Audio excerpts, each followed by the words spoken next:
quite excited about this week's supplement because it's one of the more in-depth pieces I've been able to write this year, and as usual it's been prompted by looking something up that I keep seeing all the time that in my gut I feel and I know is wrong. There are certain explanations and reasons that just get propagated for things without real and true research apart from anything else, and this week I'm going to bust one of those myths, as I sometimes try to do. Not really because I enjoy busting myths, but I do enjoy getting to the truth. So if you've ever watched one of these before or listened to one, you'll know that I like to start with a quote, and this week's is, "Here's a secret, all guesses are educated guesses, because there is almost no estimate you could make about which you literally know nothing." And that's from Annie Duke, the professional poker player. So before I get started, I just wanted to give a shout out for the next property business workshop that I'll be running alongside Rod Turner, Tuesday 1st of October, covering exits with two main objectives. Firstly, planning your own exit, which people do very poorly in our experience. And secondly, so that you can understand other people's exit plans or lack of them and assist with them when looking to buy a portfolio or a business, helping vendors get what they want, need and deserve, and working towards true win-win situations. As always, it will be an action-packed, content-filled day, which will stand alone in helping to advance your understanding as a property business owner. So the link is live. There are still some early bird tickets left. We've got about another week left of early bird sales, and that's at bit.ly/PBWFOUR. So welcome to the supplement proper. Do you want me to tell you how many supplements there are left until Christmas just now, or is it still too early for that? Right, lots to discuss this week. In a deep dive, I take a further look at some alternative analysis following on from last week's deep dive, showing two problems for the wider rental market as a whole. Firstly, ex-landlords selling in larger numbers than ever before, and secondly, new entrants not joining the market. There's a relevant report which caught my eye from the Home Builders Federation, which is called Broken Ladder, which I also think is worth analysing and adds to the same debate. But with respect to the standard format, I'm going to press on with the real-time market analysis, and as always, I'm going to give a shout out to Chris Watkin, who delivers these week in, week out, with some bonus content too sometimes. The listings are still ploughing on, 29,200 across the UK, and it was only that low because of the truncated week thanks to the bank holiday. Remember, because we're 1 week behind on these, but 1 week is very, very real-time compared to most stats in property. Agents are preparing for the September rush. Continually seem to be maintaining that difference, 7.5% more listings than the average year before the pandemic. Net sales are still also outperforming in the same way, 32% higher than the equivalent week last year, and just over 15% higher than the pre-pandemic market for the same week. August sales agreed prices dropped a little bit on a per square foot basis from July. I had a chat with Chris recently on these. He started recently to exclude particularly expensive properties, which makes a lot of sense because they can distort the data. Even though there aren't many of them, often there are just so many square feet involved in the luxury market that one mega house might represent 10, 20 or even more typical houses in square feet terms, and so these stats are settling down a bit. But what's coming out the data now is a 0.9% drop between July and August. This wouldn't be a massive surprise. This is why seasonal adjustments normally happen. And a 1.22% price drop from April, which calms things down significantly in the forecast for this year in terms of pricing. However, in support of prices, of which I still believe in my predictions for 2024, the pricing in mortgages bit and rose since April until much more recent drops.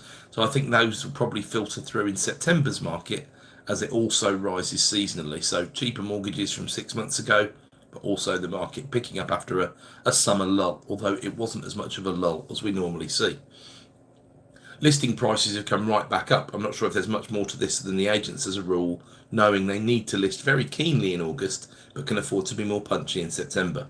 It appears that more and more that cheaper properties are selling more in proportion since June, which was a trend that also occurred in 2023. That tends to occur for the rest of the year, by the way. Price reductions are at nearly 1 in every 10 properties per month, which is not high by historical standards, and stock levels are very, very high indeed, 710,000 houses on the market around the UK. July had more on the market, but this number is between 50 and 100,000 more or between 7 and 14% more than the bellwether of this pre-pandemic 2017 to 2019 market. So it's still significant, and that tells the biggest story really of the current market. Houses are selling, but they need to be fairly priced and have something to make them stand out. So drilling down one more level, cheaper houses are selling well, or relatively well, in what's a relatively functional market. Expensive or top-end stock continues to perform in its own sort of bubble. Mid-market stock is not so easy to move. If it's not a first-time buyer penalty kick, it's sticky unless you really want to compete on price. Okay, so it's time to be so macro. This week we had finalised PMI numbers. The BBA mortgage rate took an unexpected turn. The wisdom of Halifax and their house price index, and yes, we're not going to move from the gilt and swap yields until our PTSD is completely gone, which I've got penciled in for some time after 2030. That's post-trust stress disorder, if you wondered. Thanks for asking. So the PMIs, the full suite of finalised numbers this week for August. I love these, as you'll know if you've listened before, because they're fast and they correlate so well to what ends up going on in the economy. The S&P numbers have a fabulous track record of correlation with GDP growth. Manufacturing for once was spot on the consensus. 52.5, a healthy print in a country constantly beleaguered for its manufacturing industry. The post-COVID slump looks over. Services increased a little compared to the expected and flash numbers, up to 53.7 instead of 53.3. Construction was down to 53.6. Still very positive, but lower than the consensus of 54.9. The composite index at 53.8 was dragged up by the services print and is a really healthy number for an August in general, and Q2's economic success looks reasonably well assured at this point. I do fear that October's budget will weigh on business confidence in September because of the way that Starmer has framed it more than anything else, but perhaps that's just a personal concern. I do know that plenty share it that won't bother bigger businesses at all. Let's see. I'm going to lead with the construction numbers in this segment because for the first time in many reports, the first subheading is positive about housing activity. They lead with solid output growth maintained across the UK construction sector in August, and then housing activity rises at the quickest pace since September 2022. It's amazing how many comparisons there are to the around lettuce era, even though it was so short. The headline in the FT this week proudly trumpeted that mortgages have finally dropped back to the rates when Liz Truss took charge. Okay, last mention of her this week, I promise. Well, probably. Anyway. One of the other strap lines in the report is that business optimism remains relatively upbeat. After a mega print last month, which was 55.3 for construction, consensus was this figure would stay a bit higher, but 53.6 is still comfortably positive. Now, in spite of the positive positioning in the headlines, because it was the largest relative improvement, commercial activity still remains the best performing segment, whereas civils expanded at a notably weaker pace than in July. Resi gained momentum, with the 52.7 individual metric for the resi sector being the best for nearly 2 years, as advertised. The economics director at S&P, Tim Moore, pointed to lower borrowing costs and a gradual recovery in market conditions. I don't think we could say he's wrong there. He also pointed to a robust expansion of incoming new work in August, so the immediate future looks fairly bright. There's also a concern for infrastructure work, which could be justified based on what our Chancellor has said thus far, in terms of postponing or cancelling infrastructure projects, citing black holes and shifting the blame to the last government. This is her largest mistake so far, for my money. Not investing in infrastructure is an error, and if the rules framework needs to be changed to recognise how valuable these infrastructure assets can be, when allocated well, to be clear, then the fiscal rules framework needs to be changed. This isn't a new drum to bang. The more sensible, less transitory economists have been calling for it for years. Staff hiring froze with staffing levels largely unchanged, cost pressures eased, and the market for materials is competitive according to the report. Overall, you'd like more months like August, not quite Goldilocks, but well on the right side of positive. To touch on manufacturing briefly, it was a positive report, domestic demand rising, strongest jobs growth for 2 years, although it cites concern over export orders. Input prices were also cited as rising, though with continued difficulty in higher shipping costs and material shortages. Rates of increase earned, but things still went upwards.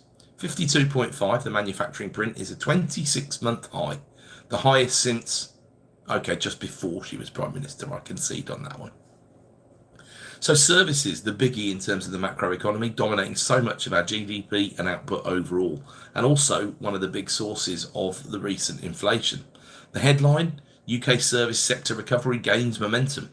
Improving domestic demand also reported once again finally positive moves in this. Slowest rates of prices charged inflation for 3.5 years. The economics director this time around cites political stability, with new business activity increasing at a robust pace after a wobble around election time. This is 10 months in expansionary territory for services. You'll note that this basically started at the end of our now never mentioned technical recession at the end of 2023. Job creation was faster than the first half of 2024 on average, with additional staff being hired. The underlying message is healthy with controlled inflation. Just one sentence to knock us all off our respective perches. The final one. Some firms cited concerns about policy uncertainty in the run-up to the autumn budget. So, what's likely to dominate for many is the reforms that Labour has promised softly on workers' rights. My feeling, at a macro level, a lot of the most worrying parts, e.g. full rights from day one, appear to have already been dropped, so this probably won't play out as expected, but also uncertainty will dominate September and October's PMIs and will frankly knock GDP growth by 0.1 to 0.2% in what otherwise could have been a great year, especially for an election year. Could Labour stop this from happening? Well, yes, they could with better and more clear communication. Of course, there may be any sort of level of internal infighting going on at the moment about these policies, or they simply might not have made their minds up yet. But soft release to the public was quite well sharpened and practiced by the previous administration after we got past the Boris leaky bucket methodology of dissemination of information. So don't mess it up, basically, is my message to the government. The messages from the PMI should include that for August it was a good one. We never get carried away on 1 month's reports, but the overall direction of travel in the immediate future looks good for the UK economy. So the BBA mortgage rate, I don't cite it all that often, but this is little talked about these days in spite of a stark difference since pre-COVID times. I spoke with a successful portfolio builder this week, and he was telling me how many he knows who are sitting on 10% mortgages and simply losing money. I'd estimate those sitting on something that looks like the BBA rate and losing money month on month numbers about 1 million simply in the private rental sector at the moment. What is that rate? Well, it's the rate that people on variable, out of fixed term, not variable by choice, to be clear, mortgages are paying. So we were at 8.03% in June and July, which is the highest number so far since the series begins at the Bank of England, but there's been a big drop to 7.83 in August. Well, this is not a surprise, I hear you say. The base rate was cut. Agreed. The only surprise was that this caught some forecasters by surprise. Why? They were expecting rates to drop more slowly, can be the only explanation. But the banks, as a rule, are a little bit more on it after so much more scrutiny and criticism of how quickly they put rates up when the base rate was in a tightening cycle and how slow they've been historically to put them down as rates come down. Really, you should have expected 7.77, 25 basis points below the month before. But anyway, that's not the point I wanted to make. The point is 7.83 is actually the lowest print on this for 12 months. 12 months ago at 7.91, when base was 5.25, August 2023, was a meteoric shift upwards from 3.61 at the end of 2021. In only 20 months, the rate had more than doubled. To see that absorbed within the system without major fallout would not have been anything that many would have predicted. The more steady state rate for a lot of the 2010s was more like around 4.5%, although the banks would tell you that's because there were too many legacy loans tied to base plus a small margin, which of course are all dissipating as time goes on and those get redeemed, assets get sold, people pass on, etc., etc. We were at 7.75 in late 2007, in what might have been part of the alarm bells back then. But the more normalised interest rate era of the early 2000s, the typical number was more like 5.5 to 6.5%, which is what needs to return to this market. Lenders are still using very aggressive reversionary rates on many mortgages they're offering at the moment, 5% above base, etc., which was nowhere near the norm in 2024. This is trying to basically eat longer term margin out of loans whilst keeping advertised rates competitive. But I'd urge the regulators to take a look at this practice and start thinking about putting some pressure on in this department, because these sort of rates will and do lead to financial distress for borrowers. Okay, Halifax. They lead with a very bullish 4.3% year-on-year increase, finally realising the error of their ways in the start of 2024. I'm sure. Although strangely, they're not referring to it, as I always like to. Accountability, Strongest rate of growth since November 2022.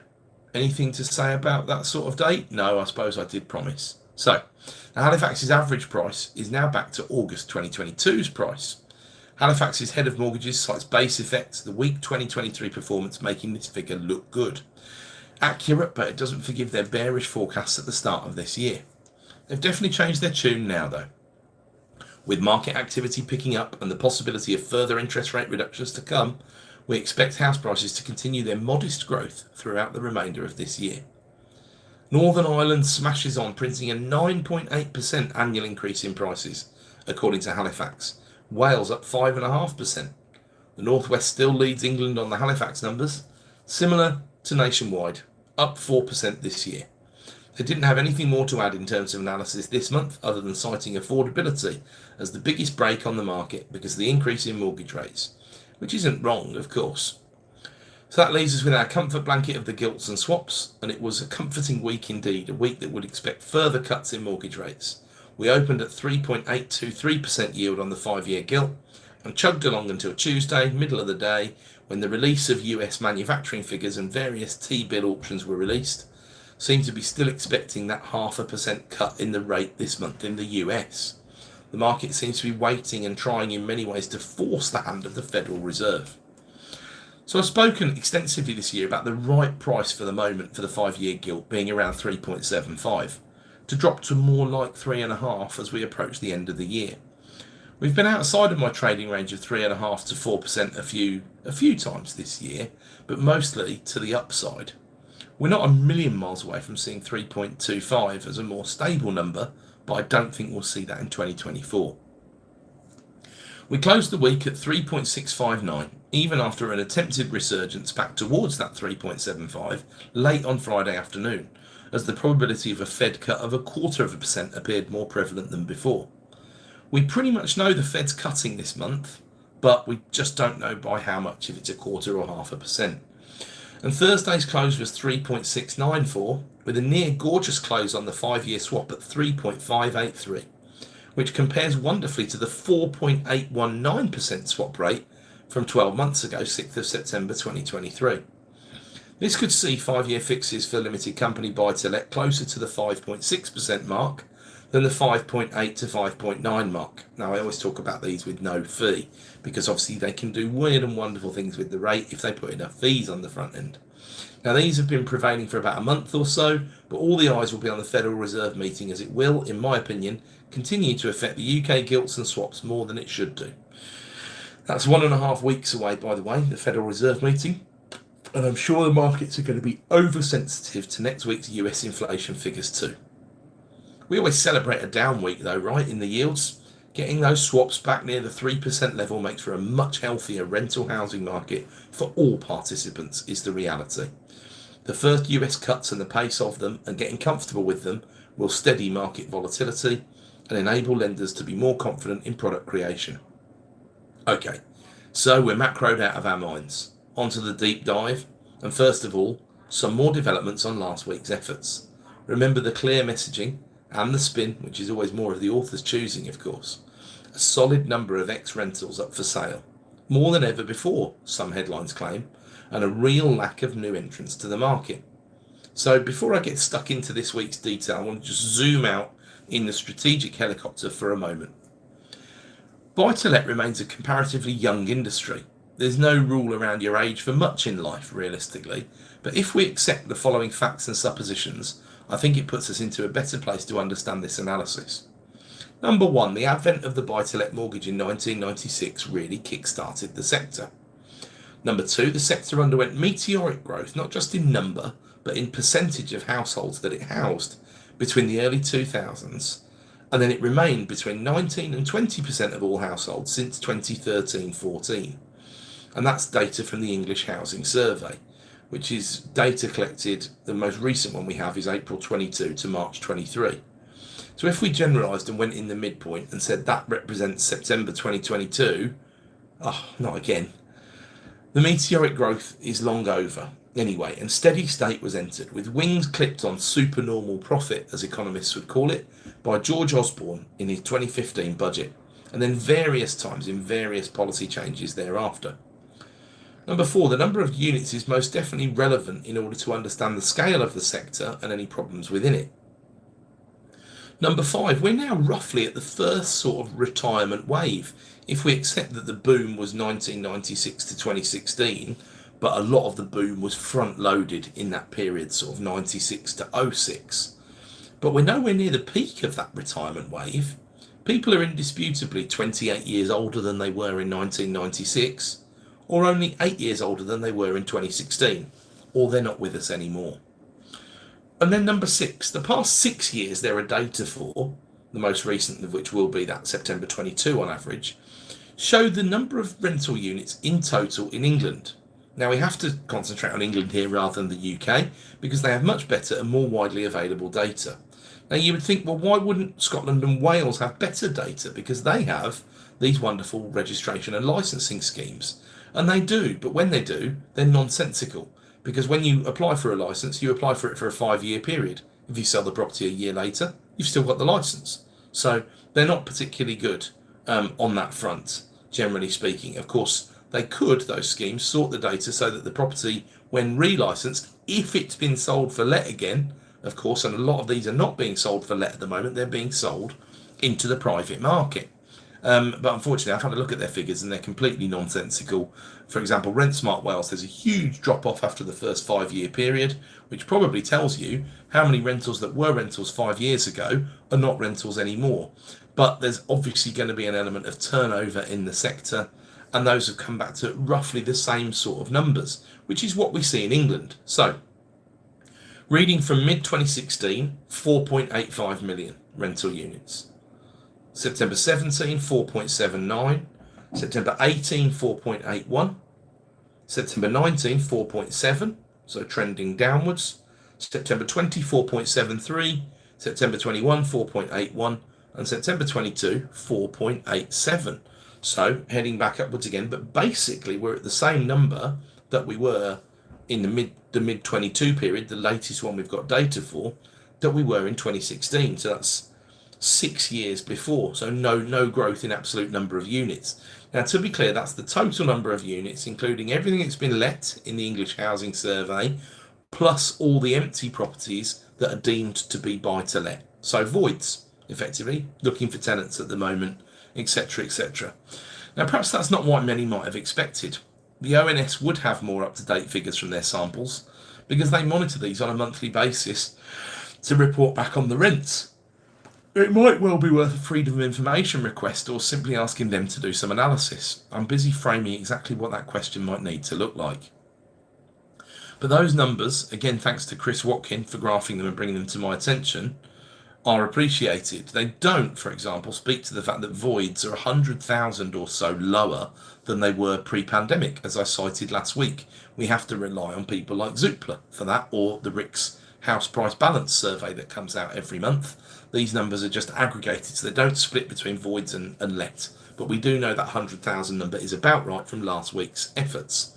So they also show that no increase in 6 years.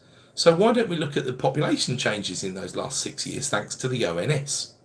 So population changes in those relevant time periods. So this is England and Wales, so you might have to take 6 to 7% off these numbers for them to be England only to compare apples with apples. But population movement in the same time period, year by year, plus about 1/3 plus 300,000, plus 300,000, plus 112,000, that's 2020 and the anomaly of people stopping moving around apart from anything else because of COVID. Mid-2021, 230,000, mid-2022, 585,000 net, and mid-2023, 610,000 net. Now, we haven't got the housing figures for 23-24 yet, and we won't until December. And I'm going to come back to that point again. So, even just considering the 22 to the 2017 numbers, we've got 1.88 million more people. Then we need to start thinking about the size of a household. Now, households are not getting particularly bigger on average. The long-term trend has been downwards rather than upwards, although COVID has distorted the figures a little bit. But I think we could agree, having a static number of rental units since 2017, unless in 2017 there was some kind of vast oversupply, which I've never seen a case made for, and I certainly didn't notice if it was within our portfolio or on the ground, might be somewhat problematic, and it was never going to be a sustainable solution. Now, this is really shouty time, because these figures are only talking about the time before the interest rates started to go up, almost exclusively. Between 2017 and mid-2021, arguably conditions got better for renting property, just on the financial side, to be clear. Lower mortgage rates, steady demand, availability of stock to buy, much lower costs of refurbishment than there are today.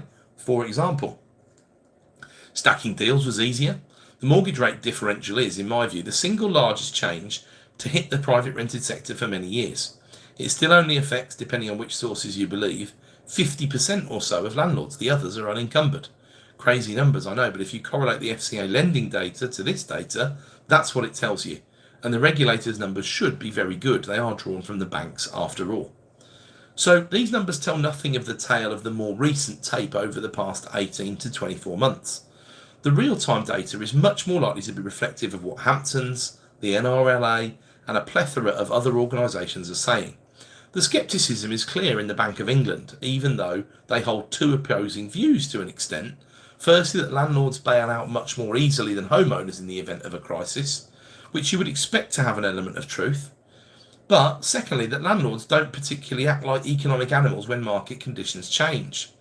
I fear that what the bank missed somehow is that market conditions for landlords have changed significantly, and perhaps understandably, because housing rarely becomes part of their brief at the committee meetings, unless the market looks particularly overheated. On the other side of the fence, though, the argument could be that the boy has cried wolf so many times since Dear George's summer budget in 2015. I'd probably argue instead the death's been by 1,000 cuts and not a short, sharp shock. Harder to see, but the pace of the interest rate change and then a near year of extreme pain for those on variable rates, with another year at least to come of much higher rates than experienced before, going back to our BBA analysis earlier on, then without dramatic rent rises, it's all on the table to see. I also need to inject some more balance into the numbers above, because there's something missing, isn't there? To appreciate where the people actually are in real time, we do need to consider the number of new units added to the broader stock base of housing in the UK, or as it's known, net additional dwellings. And really, again, we need to concentrate on England, so we're comparing apples with apples. These were very poorly added to for many years, since the 1980s really, but not enough was done, or the correct policies were not really enacted to really move the market. So net additional dwellings, so imagine what they're talking about, how many new dwellings are registered, minus however many dwellings are taken out of the register, sometimes demolition, sometimes just removed from the register altogether for other reasons, but primarily demolition. So mid-2017, we had a net new 222,190 dwellings. 18, about 240,000, 19, about 240,000, 20, about 216,000, as things slowed thanks to COVID, 21, 233,000, 22, 235,000. Now, 23, we don't have the housing figures yet, and we won't until very late November, early December.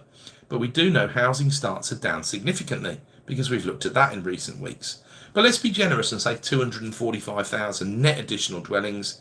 I don't think there's going to be anything like that. That would be the best figure in the past 7. And this is where it gets interesting. The number of people per household on average, about 2.4, 2.36 to be precise, which has been relatively stable for the past decade. So mix those two together, each new household provides housing for 2.4 people, and the situation from 2017 onwards looks quite different. Remember, we didn't start 2017 with enough houses, or perhaps more accurately, with enough of the right sort of houses in the right locations. I think that would be much more accurate. So mid-2017, we gained 335,000 population, 141,828 households, if we just divide by 2.36. But we had 222,190 new units. So 80,000 households more could be accommodated than the growth. And you'd see, I think, if you looked at those figures, that trend goes on until 2023. In 2023, 610,000 more people, which is 258,000 households, and has above an unknown number of net new dwellings. But if we did hit 245,000, that's nearly enough, even for those pretty gigantic immigration figures, right? Well, what's all the fuss about then? Well, I think we've got to go one level deeper. Firstly, are there more or fewer empty homes per year? The data varies, but the government figures, when cobbled together, suggest, according to think tanks, that overall, taking into account the number of short-term empty homes, second homes, empty homes paying a council tax premium, and unoccupied homes that are exempt from council tax, more than 1 million dwellings are empty in England, which is an increase of 60,000 since 2018. Now, we know from previous analysis that the voids in the private rental sector run to about 250,000 to 400,000 at any one time, and are by all accounts at very much the lower end of that number at the moment. I'd liken this to a bit like structural unemployment. Some people will always be unemployed when you take a cross-sectional measure in time. They've just left a job, they've just been made redundant, they're relocating and the likes. They're employable, they might even have a job offer, but at that point in time they're unemployed. Somewhere around 2 to 3% of unemployment of the workforce is explained by that sort of structural unemployment. So you might be happy to say though, oh well, despite the progress made in all of these years, apart from mid-2023, we've lost 60,000 of those net dwellings for a whole variety of reasons, because they've gone into the empty sector. We also need more from net additional dwellings, I'm sure you will agree. It's no use if they're all one-bed flats, because they aren't housing 2.36 people on average. Might be in London, of course, but the average household size in London is higher, closer to 2.7. Okay, it's okay, surely, because we can find out what the product mix is. How many bedrooms in the average new build in the UK? Well, here's where it gets interesting. The government net additional dwellings figures don't have this categorisation or ask this question. Even ChatGPT, the paid version as well, doesn't know. No one can add anything to the results from the census, which interestingly the way they're presented show, now remember we're comparing 2021 results now to 2011 results, so bear that in mind, but this is the best we can do. One bedroom homes represent 11.4% of households, about 2.8 million, slightly down from 11.8 in 2011. Two beds, 27.1% of households, around 6.7 million, down from 27.6 in 2011. Three bedroom homes, 40.4% of households, about 10 million, also showing a decrease from 41.6% in 2011. And then four or more bedroom homes, 21.1% of households, around 5.2 million, up from 19% in 2011, indicating a trend towards larger homes being built or occupied, or extensions, of course, to provide extra bedrooms. And many will remember, especially around times of COVID, extension was an extremely popular solution for people who found that now they work from home, they needed extra space at home, aside from anything else. And of course, things like stamp duty clog up the market and make it much easier and much more attractive to extend than it is to go and buy new or buy an existing secondary market property and sell up. So what can we read into that? Well, something I've anecdotally said for many years from the developments I've observed. There's no money for SME developers in building 2 or 3 bed houses. Conversions to 1 bed flats, well, they tend to stack up and they stack for build to rent. Out the ground flats works as long as the mix is primarily 1 bed to sell or rent. Then they go all the way to the other end of the spectrum to get things to stack up again. 4+ bedroom executive detached, possibly on the green belt or somewhere nearby, possibly an element of conversion, sympathetically built. The only ones making the 2 to 3 bed market work outside of flats are the bigger house builders, with volume on sites, and being honest in this day and age, working with smaller properties on cramped sites with small gardens and tight roads. Resale on these properties is difficult or attracts very little premium to the purchase price for many years, because said developers are so good at squeezing the lemon at all points in order to make an acceptable margin. Their margins tend to be very healthy indeed. But when the battle is inexperienced first-time buyer versus highly experienced developer, who would you expect to win? So, how many people are living on those estates, these larger ones? Some families, of course, but I bet the average household numbers aren't much more than 2.36, as I know plenty of these properties with 50-plus-year-old inhabitants who've grown-up children not living with them. They've just got the money to enjoy a property like that, often unencumbered. It must be higher than the average, but not to a large degree is my sense. I've got no evidence for that, That's just heuristics. It's just my gut feel. But it's a huge shift, and it fits with the narrative that the time of zero interest rate policy and quantitative easing helped a small percentage get wealthier. What suffered the most by miles is 3-bed dwellings. I'd love to hear from developers who specialise in these sorts of sites. I've never met one at all my time networking in the flesh and online in property. Not anymore, anyway. I know people who have done it, but I don't know people who are still doing it in volume. So we're heading towards the nub of the problem then. We have built enough units, is what we're saying, net, and even enough to cope with a massive increase in net migration that happened from 2022 onwards. Numbers are down dramatically, but still to pre-pandemic highs of migration, like many figures in terms of what we're told. It simply must be the wrong mix of units, plus more and more properties lying empty each year. So this is where I want to now introduce the report, The Broken Ladder, which is the Home Builders Federation report that was published this week. There's an exec summary first up, and don't worry, this isn't one of these government special reports 100 pages long. There are only 7 pages in the entire report, so don't panic. I've replicated the bullets verbatim because these are bullets that, like bullets should be, punchy and straight to the point. For first-time buyers, the price-to-income ratio in England is 10, meaning that the average property value is 10 times the average annual net salary. This rises to over 12 in the southeast, southwest and east of England, and is over 16 in London. For the average first-time buyer, the monthly mortgage payment was 47% of net salary in 2004 and 2014. As of 2024, this has risen by 20 percentage points to 67%. First-time buyers in England would have to save 50% of their discretionary income for 9 years to save the necessary deposit. This rises to 13 plus years for those looking to buy in the South East and London. After setting aside rent and bills, first-time buyers in England are facing a deposit that is more than 400% of their remaining income. So these are some quite incredible claims, but you can see why the report has been named Broken Ladder. Let's first of all start by pouring a little water on these, or at least taking a sensible viewpoint and having a go at some of these arguments. We need to remember the Bank of Mum and Dad has been named as the 9th biggest mortgage lender in the UK, informally. And that's a vast underestimate of the contribution of Bank of Mum and Dad. Why? Well, because the average first-time buyer is in fact using a pretty significant deposit, about 20% as it goes, figures tell us. So 80% comes from one of the larger mortgage lenders, usually, and only 20% comes from the Bank of Mum and Dad. And of course it isn't the whole 20%.